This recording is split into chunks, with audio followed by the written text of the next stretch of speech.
Okay, this is gonna be my winter project. I've got a grain grinder, but actually I'm using this for the oyster shell. I'm actually using this for oyster shell to grind up and put it on my pumpkin plant.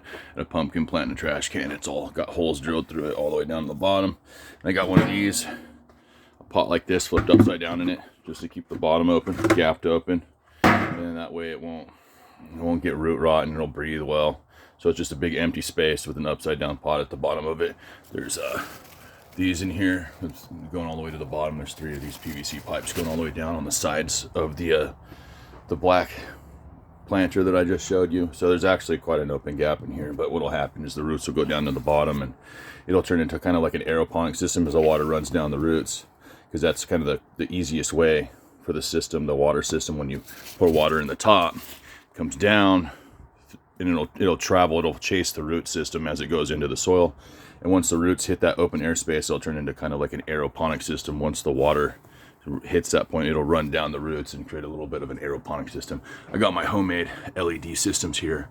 This is actually like an old, it's an old AC adapter for, like, I think it was some cheesy fucking device I got Home Depot, or no, Goodwill. It's a Goodwill AC adapter. They got a million of them, right? So I just make my own LED panels and buy cheap AC adapters. This is another one I bought there for this thing up there.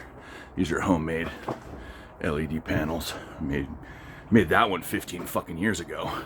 That one I made, like, I don't know, probably a week ago, something like that. Anyways, this is my pumpkin plant.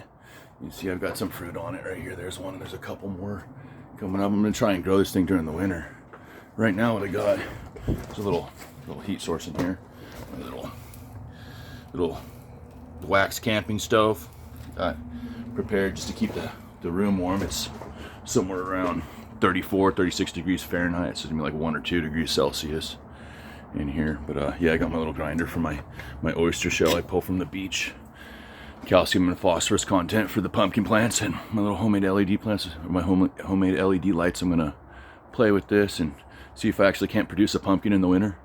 That's my plan. I might put a fluorescent in here and run it 24/7 and see what happens. But yeah, this is my project. A trash can pumpkin. See what happens.